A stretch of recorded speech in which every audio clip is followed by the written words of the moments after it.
Shalom, balik lagi di Boom, bincang orang-orang muda. Malam hari ini kita bakal bahas tentang bagaimana healing yang sesungguhnya, Mir. Bukan, healingnya anak Tuhan, Pak Oh, Bro. healingnya anak Tuhan. Iya. Kita akan ngobrol-ngobrol tentang healingnya anak Tuhan. Karena kayaknya tema healing, bukan tema sih, maksudnya kata healing ini sangat populer banget di kalangan anak-anak muda zaman sekarang. Tapi ngomong-ngomong, Abang Dan tahu healing? Taulah, Apa itu? healing for everyone. Rafaela, healing ya, healing penyembuhan. Oke, penyembuhan. Terus kalau Bang Dan dengar kata-kata healing, pikiran Bang Dan ke arah mana nih? Maksudnya dari sudut pandang Abang, menurut Abang healing itu apa sih? Kalau menurut aku sih healing itu upaya kita untuk menyehatkan lah ya, menyembuhkan jiwa sih, lebih ke psikologi atau spiritual. Kita nggak usah bicara spiritual dulu lah, psikologi dulu lah, healing psikologi. Bang Dan pernah butuh healing nggak? Atau sekarang lagi butuh healing? Beberapa momen butuh. Biasanya masalah apa? Pertama, biasanya itu butuh healing tuh pada saat stuck dengan kegiatan kampus, benar-benar stuck. Boring gitu? Bukan boring sih, ya jenuh. Jenuh dengan rutinitas yang gitu itu aja. Dan biasanya healing tuh karena kesepian. Wih. Ya kalau udah misalkan ada peristiwa-peristiwa yang menyinggung perasaan, itu emang aku kadang butuh healing. Karena memang aku tipikal orang yang mellow, melankolis, jadi sering butuh momen healing. Untuk sendiri gitu. Me time lah bahasanya. Yo. Oke, siap. Nah, kira gimana? Butuh juga sih. Butuh kan? Butuh banget. Menurutku healing tuh dibutuhkan banget untuk aku yang melan, sanguin, yang moodnya naik dan turun. Apalagi kalau udah berhubungan dengan keluarga. Siap, betul. Ya biasa anak-anak muda tuh nggak jauh-jauh dari situ, Mir. Karena masalahnya yang paling utama sih menurutku, yang paling berat dalam hidup tuh masalah keluarga dan masalah diri kita sendiri. Karena kalau kayak teman-teman, kalau keluarganya support, teman-teman yang nggak mendukung, mungkin masih bisa lah ditutupin dengan semangatnya keluarga kayak gitu. Oke, Mir, nggak usah terlalu melebar. Malam ini kita mau ngobrol sama mas-mas dan abang-abang. Mas-mas dan abang-abang kayak banyak banget ya. Enggak. Kita mau ngomong sama tim kreatif Boom yang sudah alumni dari Sekolah Tinggi Teologi Ebenezer. Mungkin kita langsung undang aja ya. Langsung saja, Mir. Mungkin teman-teman di rumah udah penasaran siapakah beliau. Mungkin boleh bergabung bersama dengan kita. Ada Bang Joseph dan Bang Samuel Tulu. Selamat malam, abang-abang. Siaran langsung dari Palembang mengabarkan. Nggak gitu. Biasa YouTuber gak jadi. Beda. Nggak, kirain tadi berita kan? Nggak gitu, Mas. Apa kabar abang-abang? Udah lama nggak syuting bareng kita di Boom. Wih, nggak syuting dong bahasanya. Jobnya sepi. Jadi kami diundang ke sana. Tapi sehat ya? Sehat. Apalagi Joseph setelah rekaman ini langsung sehat betul dia ini kayaknya. Udah healing ini. Udah healing banget ya malam ini. Paling healing dah. Iya. Aduh. Oke, Mas Toro ini pelayanan di mana nih? Mungkin teman-teman pengen tahu karena salah satu tim kreatif Boom yang biasanya muncul di kameranya Boom sekarang sudah jauh dari kami. Mas Kamera orang atau kamera Boom itu? Kamera Boom. Oh iya. Oh, puji Tuhan. Kamera Boom yang beli. Oh iya. Amin. Yang nggak merusak juga kan? Iya. Oke. Saya pelayanan di kantor Sinode GPN di Palembang. Di Palembang. Ya, jauh-jauh sini lah. Oke. Pelayanan apa, Mas Toro? Saya pegang sekretariat di kantor. Rutinitas ya jam 8 masuk kantor, jam 2:30 pulang kantor. Ini lagi, maksudnya lagi waktunya waktu luang lah ya, waktu istirahat. Iya, kalau malam kayak gini ya, puji Tuhan agak luang. Kalau Bang Joseph gimana, Bang Joseph? Shalom. Garing. Salam Bang Joseph. Kalau saya pelayanan di Kali tadi Bang Joseph ya? GMI Karena Anugerah baru Budi selesai Digital. khotbah mungkin ya.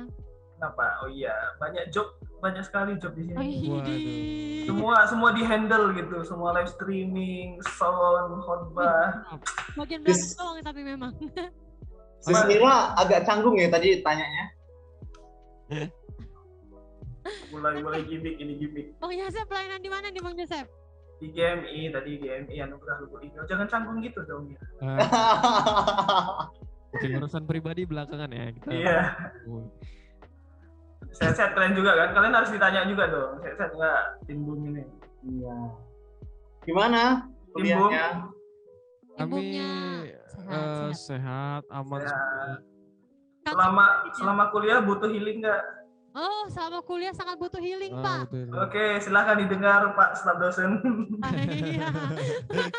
Enggak, bercanda. Oh, bercanda. Oh iya. Aduh, iya nih, Mas dan Bang, ya panggilan di kampus aja ya, supaya lebih dekat karena udah lama nggak ngobrol, takutnya ada 1 dan 2 yang kurang ini lah. Udah lama. Jadi ya. Bahas soal healing nih, Mir. Coba kita mau lihat dulu sudut pandang Mas Toro sama Bang Joseph. Kira-kira menurut abang-abang sekalian ini healing tuh sebenarnya itu apa sih healing? Healing yang dimaksudkan anak-anak zaman sekarang tuh apa sih? Dari siapa dulu nih? Dari Mas Toro dulu kayaknya. Kayaknya udah mukanya tuh penuh jawaban nih. Mukanya penuh jawaban. Bukan penuh jawaban, penuh beban. Muka-muka kisi jawaban. Ayo. Oke ya. Healing sih secara sederhana ya. Kalau kita lihat di Instagram dan sebagainya media sosial, banyak orang healing. Gue lupa juga gimana soundtracknya. Jadi healing itu seperti penyembuhan ya, sama kayak Daniel tadi yang bilang. Orang yang udah penat dengan kegiatannya, butuh namanya kayak penyembuhan, kayak dia butuh namanya ketenangan dari beban-beban masalah dan sebagainya ya, pemulihan jiwa dan mentalnya lah dari segala kepenatan setiap kegiatannya. Pernah ngalamin healing, maksudnya pernah ngalamin nggak kalau beberapa waktu belakangan ini Mas Toro benar-benar berada dalam titik Mas Toro kayaknya butuh healing deh gitu? Ya, namanya juga rutinitas pasti kalau lagi capek kan, apalagi kalau kerja namanya. Kalau di kantor biasanya kalau ada tamu ya kita kerja sampai sore atau malam atau ada lagi training. Ya apalagi ini ada training ya. Jadi kita melayani teman-teman yang training namanya juga butuh healing. Oke. Terus kalau ketika Mas Toro ngerasa Mas Toro butuh healing, apa yang Mas Toro lakuin? Ini nggak rohani dulu ya, secara umum aja. Ya jalan keluar atau di kamar dulu istirahat dan sebagainya. Kebanyakan sih luar karena di kota ya. Karena di kota metropolitan ya. Waduh, sombong banget. Kita healingnya itu banyak banget di sini. Bingung di mana tempatnya mau menenangkan diri. Bingung tempatnya atau bingung duitnya, Mas? Itu menutupi sih Jo ya. Nggak usah dibahas yang gitu ya. Oke, lanjut tolong. Nah, kalau Bang Joseph, kalau pada saat momen yang butuh healing tuh Bang Joseph ngapain aja? Oh, nggak ditanya healing menurutku. Oh ya, healing menurut Bang Joseph lah. Kalau healing ya secara umum biasalah. Dia tuh kayak campur aduk emosi, rasa khawatir, cemas, penat, capek dan lain sebagainya bercampur aduk. Di situ dia kayak butuh pelampiasan lah, ya kan. Dan banyak orang healingnya ya hobi mereka, apa yang mereka mau, apa yang mereka senang gitu. Nah, itu sih cara umum. Oke. Jadi pada dasarnya secara sederhananya emang hampir sama sih pemahaman kita, pemahaman abang-abang sekarang kalau soal healing secara sederhana. Intinya butuh penyembuhan. Butuh penyembuhan memang. Karena kan memang kegiatan-kegiatan yang dilakukan kan banyak banget gitu dan bikin penat sih emang. Terus biasanya Bang Joseph ngapain? Nah itu pertanyaan yang gue tunggu itu. Oke, biasanya puji Tuhan di depan ada Indomaret. Nah, jalan-jalan lah ke depan. Healingnya makan gitu ya? Jalan-jalan ke depan, jajan, atau biasa di tempat minuman itu kita duduk kayak gini. sama ukti-ukti ya. Udah, abis itu kan depan Indomaret ada tempat duduk sama meja, udah pakai headset dengerin lagu chill gitu kan, you know lah. Itu Terus healing. siapa yang nemenin? Sendiri atau? Waduh, ini Kadang, gimana? betul, Ini pertanyaan betul. atau apa Iya. ini? Kalau kadang kan kita ada me time, jadi me time itu. Sendiri lah jadi ya. Sendiri ya. Sendiri. Oke, ya. Nanti Jangan investigasi lebih lanjut di belakangnya. Iya. Enggak kan, mana tahu kayak aku kan kalau butuh healing tuh nggak bisa sendiri, kadang butuh ditemenin. Butuh teman curhat ya? Butuh ditemenin. Kan kalau cewek tuh butuh sandaran gitu loh, Waduh. butuh panggung gitu. Ya contohnya. Oke. Next. Kalau yang aku baca-baca nih tentang healing yang dibahas oleh anak-anak muda, sebelum bahas jauh, ada bukan satu berita, bisa dibilang satu berita sih. Ada seorang anak muda yang mengeluh, anak muda yang usia 24 tahun yang cukup heboh, 21 tahun yang cukup heboh, yang dia minta untuk healing selama 6 bulan. Mungkin mau ditampilin dulu? Gue anak 21 tahun. Anak SMA, orang tua lagi pergi keluar kota. Enggak gitu ceritanya. Sorry. Gue anak 21, nggak nyangka ternyata kuliah itu seburuk itu untuk mental health. Semester 1 kemarin gue udah dihujanin materi sama tugas yang udah bener-bener banyak. Akibatnya waktu gue untuk healing sama self reward jadi kurang banget. Yang tadinya gue masih bisa nonton Netflix sama chatan sama bestie, sekarang jadi susah banget. Gue kayaknya belum siap kuliah deh. Gue udah ngomong ke ortu kalau gue mau cuti dulu semester ini. Gue mau fokus healing selama 6 bulan ini. Tapi ortu gue malah gak setuju. Bahkan gue dibilang manja. Gue bingung mau gimana, takutnya kalau paksain IPK aku malah tambah anjlok. Gue juga susah komunikasi ini nih ke ortu karena mereka gak aware soal mental health kayak gue. Gue mesti gimana dong? Nah. Ini salah satu problem ya. Ini orang anak mudanya pasti anak Jaksel nih, which is gue. Iya Jaksel. Ini salah satu yang cukup viral di beberapa media sosial yang akhirnya menjadi banyak komentar netizen juga. Cibiran sih lebih tepatnya, bukan komentar. Dan akhirnya psikologi juga memandang, maksudnya mencoba untuk mengamati. Kenapa sih? Ya, psikolog maaf. Kenapa sih anak usia 21 tahun terus dia bisa tiba-tiba minta untuk cuti 6 bulan. Padahal di tengah pandemi tentunya mereka kuliahnya daring dong, online. Terus tiba-tiba pas offline dia tiba-tiba kayak nggak siap gitu buat kuliah. Terus kalau Mas Toro ngelihat kayak gini, pendapat Mas Toro gimana?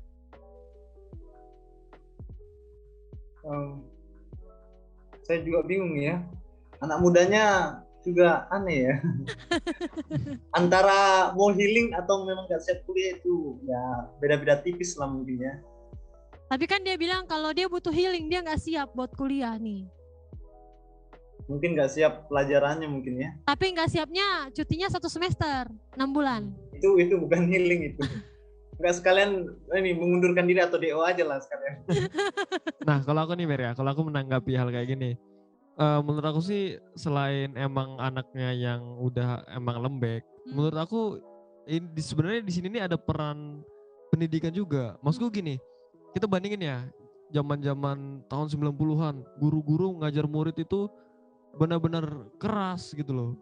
Nah beda sama sekarang gitu loh. Sekarang udah beda jauh. Zaman dulu tuh tau nggak? Zaman dulu tuh ada mata kuliah yang sekarang jadi PPKN. Dulu tuh namanya PKM, PMP. Pendidikan Moral Pancasila. Nah jadi dia cuman bukan pendidikan tapi ada moralnya juga.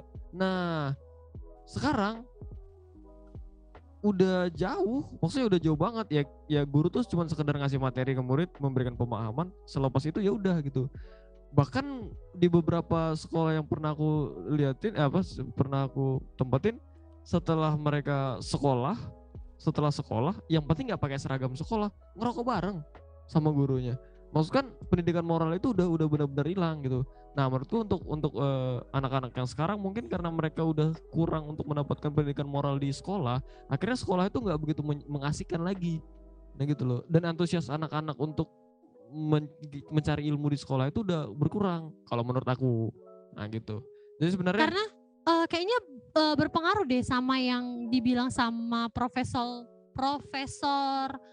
Renaldi Kasali. Tahu nggak sih dia ngeluarin buku Strawberry Generation? Jadi dia bilang kalau anak-anak di generasi Z, kita kan ada di generasi Z nih. Anak-anak yang ada dalam generasi Z itu anak-anak yang punya mental seperti, mungkin digambarkan seperti strawberry ya, yang biasa untuk dikasih, biasa untuk difasilitasi oleh orang tua. Jadi ketika mereka menghadapi sebuah tantangan tuh mereka nggak kuat, mereka nggak bisa kayak gitu. Mungkin anak-anak yang kayak gini tuh masuk dalam golongan generasi Z kali ya, yang dalam tanda kutip kesannya kayak manja. Karena ya itu sih kalau menurut aku fasilitas, kenyamanan yang bikin orang udah nggak pengen usaha lagi. Berarti kalau secara nggak langsung wajar dong untuk anak usia zaman sekarang berarti untuk berpikir demikian, atau? Kalau kita bandingin, kalau kita lihat memang psikologinya sekarang ya wajar banget Mir. Tapi kalau kita bandingin sama yang generasi di atas kita, itu nggak mungkin lah. Pasti mereka memandang kita ini. Ya kan, karena memang beda zaman. Dan aku sebagai anak muda yang di bagian situ juga, aku ngerasa emang kita beda zaman sama orang yang di atas kita generasi. Karena mereka tuh apa ya? Contoh lah, nggak usah jauh-jauh. Mereka bisa tamat kuliah tuh kadang tanpa Google, tanpa internet. Iya kan? Ya, benar, tapi mereka bukannya berarti mereka jadi malas kerjaan tugas. Tanpa laptop mereka masih pakai mesin. Jiwa perjuangannya juga ya. Nah, ketika kita sekarang udah difasilitasi internet, semua koneksi apa segala macam, laptop segala macam udah nyaman. Nah, itulah jadi lembek itu loh. Jadi meremehkan kayak gitu. Tapi memang nggak bisa, kalau menurutku ya, kayaknya memang nggak bisa disamain dari generasi ke generasi, karena setiap anak itu punya fase dan kayaknya untuk generasi-generasi yang sekarang memang dengan fasilitas yang luar biasa yang buat mereka akhirnya terlalu. Tapi kita coba lihat dulu pandangan abang-abang yang generasi di atas kita nih yang merasakan. Mungkin dari Bang Joseph gimana Bang Joseph? Apanya nih? Kayaknya lebih tua mereka itu daripada kita. Sama lebih tua mereka kan, karena mereka telah jangan bicara umur di sini. Oh iya. Siap. Aduh. Oke, dari siapa nih? Gimana Bang Joseph lah? Kalau menurut aku ya pribadi ya, benar sih. Tadi kata kalian kan setiap generasi pasti punya masanya, punya caranya, punya zamannya. Kalau kita lihat berangkat dari masalah tadi, itu kan rata-rata yang dialamin oleh ya orang remaja yang mau beranjak dewasa lah. Makanya ada lagu yang lagi viral tuh, takut beranjak dewasa, takut tambah kecewa. Iya. Tapi ya kalau aku lihat rata-rata ini generasi yang mudah baperan lah. Ya kayak kata kalian bilang. Intinya masalahnya sih apa? Kayak istilah-istilah psikologi yang mereka nggak tahu, mereka bawa ke dalam kehidupan mereka sehingga mereka terlalu, wah aku kayak gini nih, aku butuh healing. Padahal ini kayak self diagnosis ya? Iya, aku nih kecemasan berlebihan, aku kayaknya nggak mampu kayak gini-gini. Padahal belum dia coba lebih keras kan gitu. Dan ya termasuk faktor pergaulan lah, ya kan? Terlalu cepat dewasa sih mereka. Gitu sih. Kalau Mas Toro gimana? Pandangan Mas Toro menanggapi ini? Sama ya pendapatnya kayak si Joseph, saya setuju yang terakhir. Kayak terlalu cepat dewasa ya.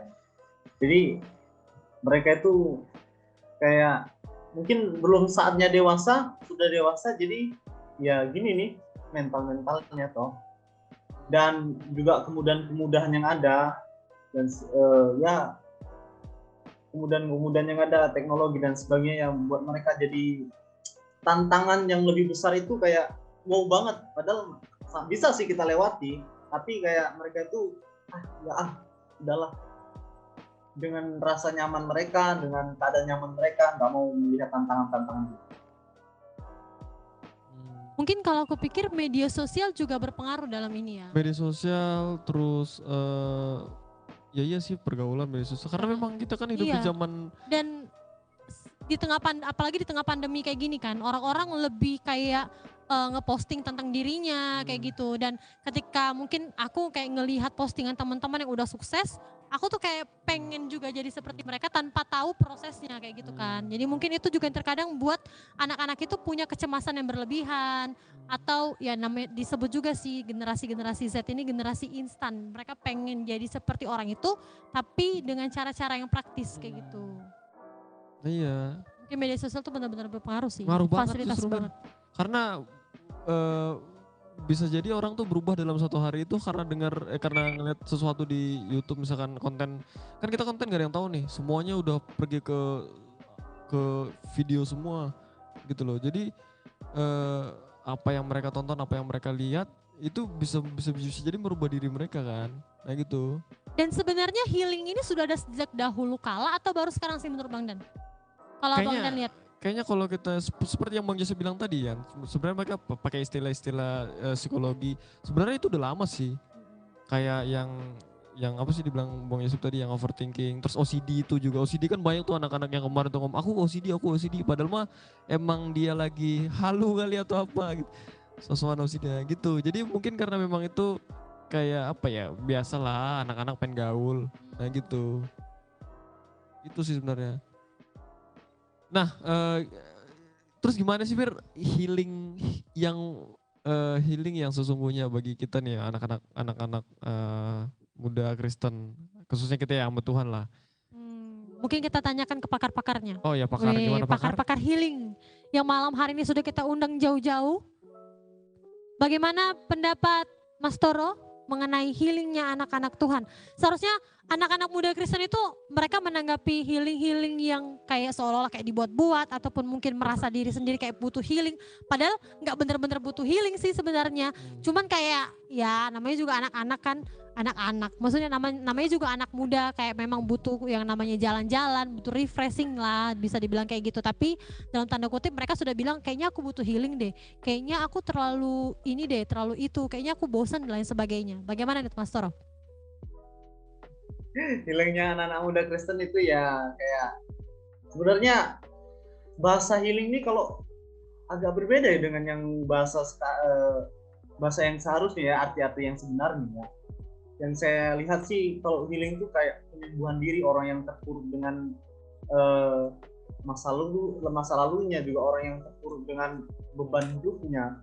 Orang-orang yang gini ya butuh kita tolong, bukan dengan nggak dengan cukup liburan misalnya ke mall gitu.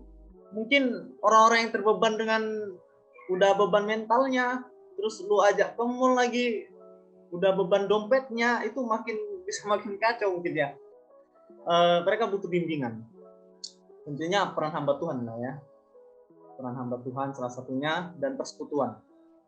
Kalau sekarang saya nggak tahu ya, kalau gereja-gereja yang udah buka offline dan sebagainya, anak-anak muda butuh persekutuan.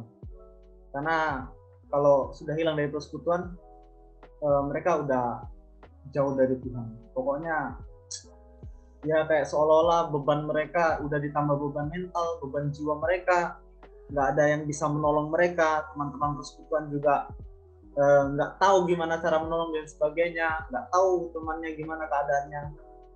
Yang terutama menurut saya sih persekutuan dalam gereja itu memang butuh untuk anak-anak muda, apalagi yang cewek-cewek ya lah ya, ukti-ukti yang suka curhat dan sana dan sini, nggak ada teman curhatnya, nggak ada teman persekutuannya, udah beban masalah hidupnya dia tanggung sendiri, nggak ada tempat curhatnya, nggak ada tempat di mana dia bisa membangun imannya dan sebagainya. Begitu.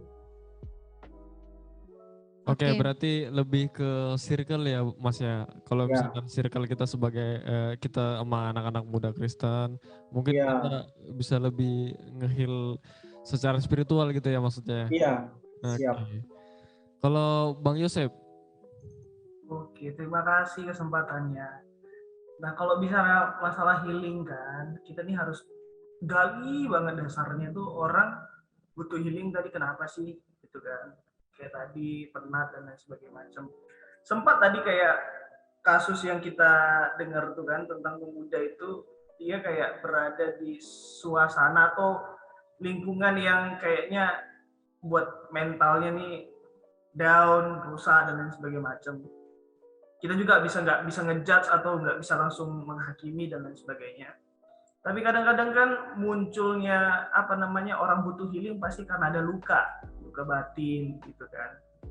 Ya sederhananya kayak trauma, kayak ngerasa dibully sama temen, ngerasa kayak difitnah, terus sebagai macam secara fisik, secara mental.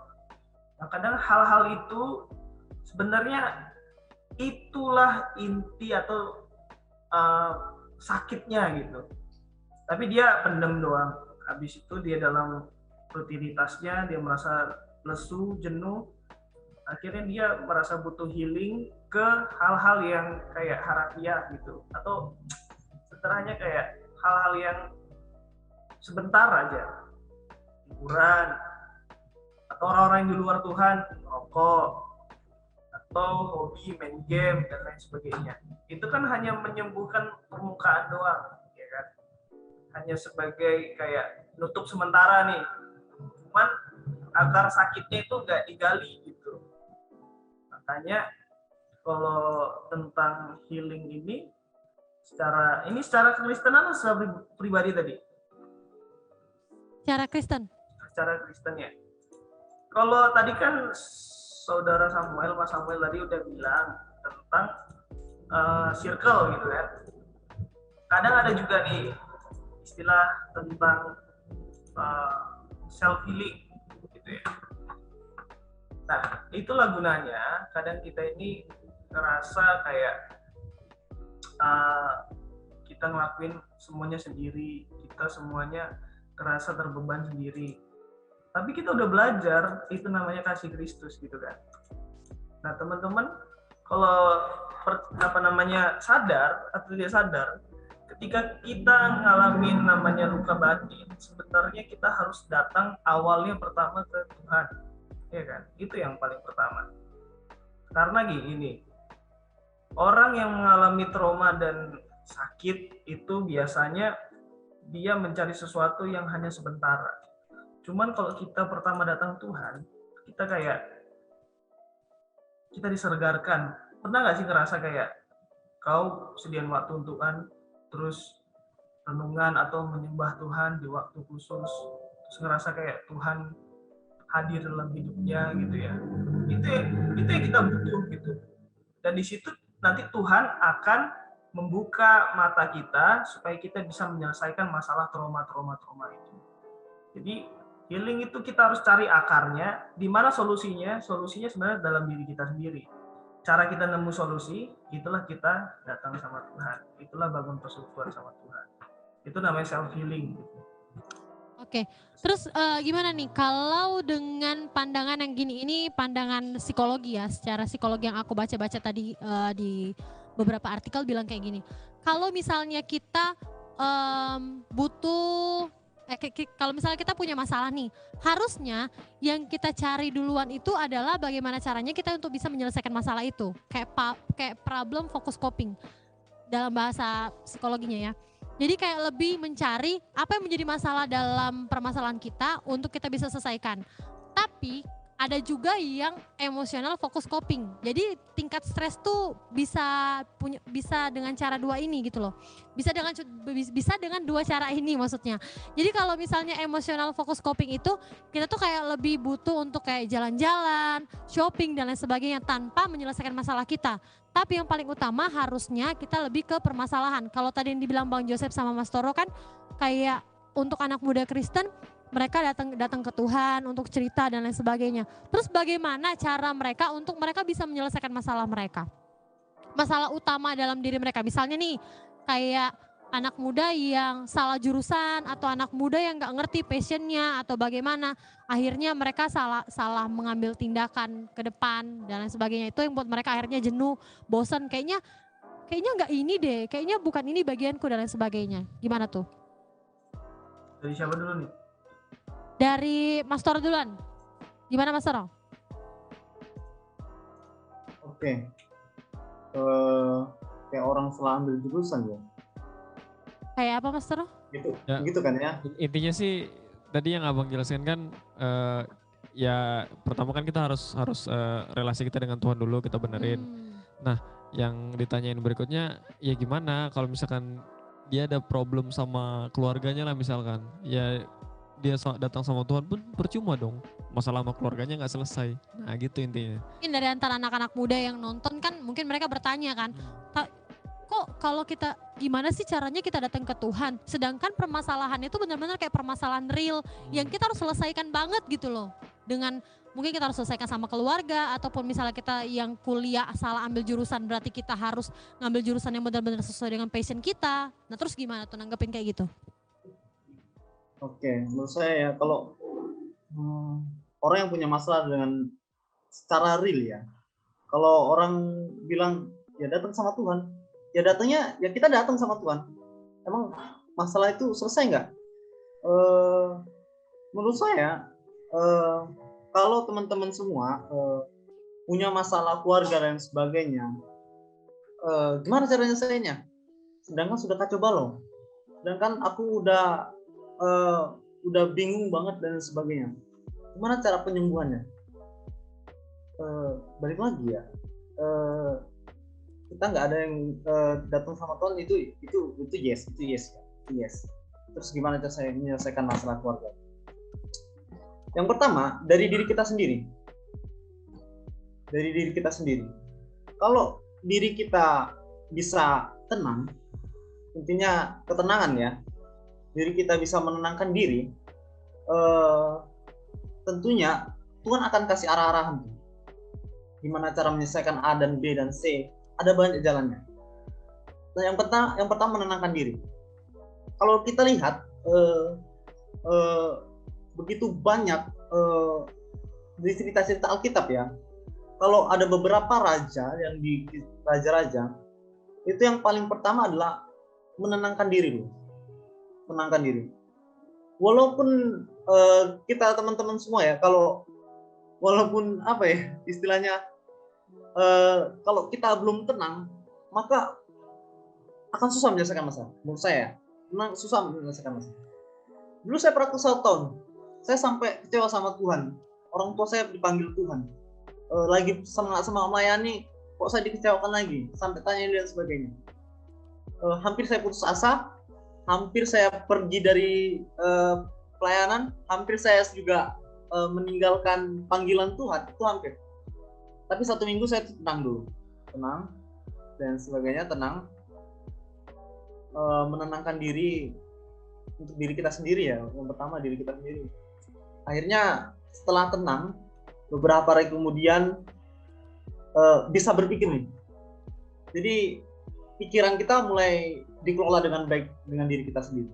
Kalau diri kita tenang, maka pikiran kita bisa kelola dengan baik, lebih ke arah positif, bukan negatifnya melangkahnya.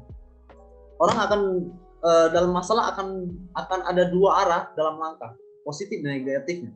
Kalau kita bisa mengendalikan diri kita, mengendalikan pikiran kita, yang pertama kita tenang, maka kita berpikir secara positif. Dan saya buktikan 1 minggu saya menenangkan diri, akhirnya saya pastikan saya kembali ke tempat pelayanan dan saya siap mengikuti pembentukan Tuhan, walaupun orang tua saya dipanggil Tuhan. Oke. Kalau dari tenangkan diri ya. Iya benar, ketenangan diri itu diperlukan. Karena kalau kita lagi stres terus nggak tenang, mungkin akan banyak tindakan-tindakan negatif yang kita lakukan. Banyak keputusan-keputusan yang justru makin salah yang kita benar, ambil. Yang buat semakin rumit. Nah, kalau Bang Joseph gimana? Kalau saya pribadi ya, tadi udah bagus sih dari pendapat Samuel tentang menenangkan diri supaya kita juga bisa positif. Nah, kadang ini juga kan, dengan kompleksnya masalah dalam keluarga, masalah dalam kuliah, masalah dalam teman, dan semua lain sebagainya, kadang kita membuat kayak ngerasa cemas, ngerasa kayak overthinking, dan lain sebagainya, begitu kan. Nah, coba kita lihat kembali gitu, kalau tokoh-tokoh Alkitab yang apakah mereka juga nggak pernah ngerasain hal yang sama gitu. Contohnya si Elia yang di 1 Raja-Raja pasal 19 ayat 4, dia ngerasa ingin pergi cepat-cepat mati, keputusasaan karena situasi saat itu betul-betul kayak nggak ada lagi harapan. Yeremia mengutuki kelahirannya karena dia ngerasa kayak bangsa Israel nggak dengerin dia. Paulus juga karena pelayanannya dia seakan-akan hilang harapan.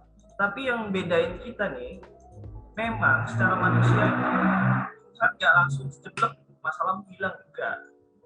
Tapi pernah aku dengar dari khotbah orang, sebenarnya kita datang sama Tuhan tuh bukan bukan langsung menghilangkan masalah, tetapi kita yang menguatkan supaya kita bisa menghadapi masalahnya. Kayak gini, kalau kita secara dunia psikologi, kalau kita datang ke psikiater, bukan berarti kita minta solusi dari dia. Tapi orang psikolog pasti mengarahkan ataupun coba membentuk pola pikir, coba kau kayak gini, coba kau berdamai dengan diri sendiri dulu. Coba kau memahami diri sendiri dulu, apa maumu. Coba kau menahan ego dulu, apa mau orang tua. Coba kau lihat dulu pelan-pelan, nikmati apa prioritas. Dengan gitu kita pelan-pelan, kita akan mengerti, oh ini maksud Tuhan ini kayak gini, ini maksud Tuhan ini kayak gitu. Jadi semuanya butuh proses. Semuanya butuh proses. Oke, ini penting banget sih yang dikatakan Bang Joseph.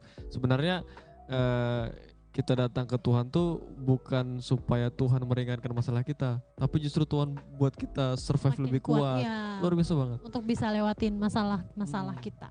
Oke. Gak ada lagi. Oke, sedikit ayatnya ya. Kalian udah bel juga. Oh ya udah bel. Oke, terus. Ya udah. Oke, enggak. Bang Yusuf mau ngasih ayat. Ya dah. Gimana Bang? Untuk terakhir, ingat aja perkataan firman Tuhan di Markus 2 ayat 17. Aku ambil ayat intinya. Tuhan tuh datang bukan untuk orang sehat, ya kan? Bukan orang sehat yang memerlukan tabib, tetapi orang sakit. Nah kita ini semuanya sakit gitu, gak ada yang secara rohani sempurna sehat. Selalu ada masalah, entah dalam keluarga, entah apa. Semua kita butuh healing. Tapi kalau healing yang sejati itu semua sama Tuhan. Siap. Oh, dari Mas Toro ada closing statement untuk healing. Yes. Buat teman-teman semua ya, yang mungkin dalam penatan, yang mungkin dalam hatinya, mungkin mentalnya udah bingung atau jiwanya udah benar-benar merasa diri hancur banget. Ingat nih ya, jalan-jalan ke mall, air terjun, gunung dan sebagainya hanya sementara. Teman-teman balik lagi ke rutinitas sehari-hari, ketemu lagi deh masalah dan masalah. Mau tahu yang gimana yang sejati? Matius 11 ayat berapa sih? Yang 28. Ya, datanglah padaku yang berlesu dan berbeban berat, aku akan memberikan pelajaran kepadamu. Tuhan sendiri yang bilang begitu. Yang letih lesu dan berbeban berat, datang sama saya, kata Tuhan. Jadi Tuhan akan memberikan kelegaan semuanya. Jadi itu, kalau healing kita didasari dengan cuma jalan-jalan ke gunung dan sebagainya, terus kita balik ke perkuliahan kita balik ke kerjaan kita, akan ketemu lagi tuh dengan masalah-masalah yang memang buat jiwa dan mental kita nggak tenang. Maka datang sama Tuhan akan memberikan kelegaan. Itu kata Tuhan Yesus, bukan kata saya, itu kata Tuhan. Iya. Terus kalau dari Bang Joseph, closing statement tentang healing perbincangan kita pada malam hari ini apa nih Bang Joseph?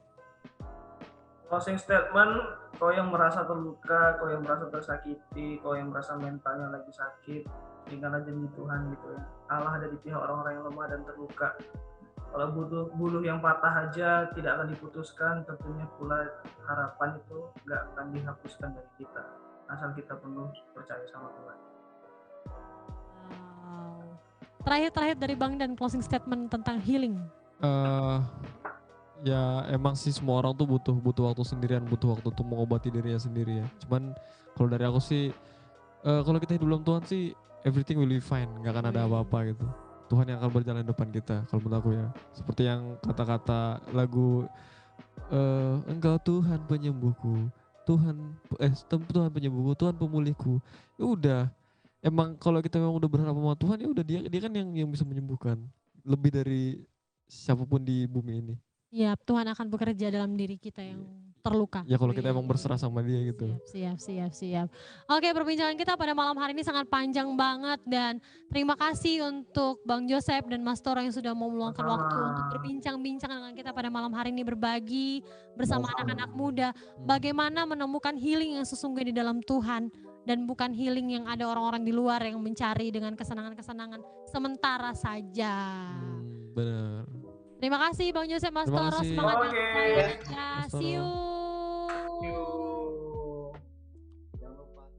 Oke, thank you banget teman-teman yang udah nonton. Sukses buat kalian semua. Sampai jumpa lagi minggu depan di Boom Bincang Orang-Orang Muda.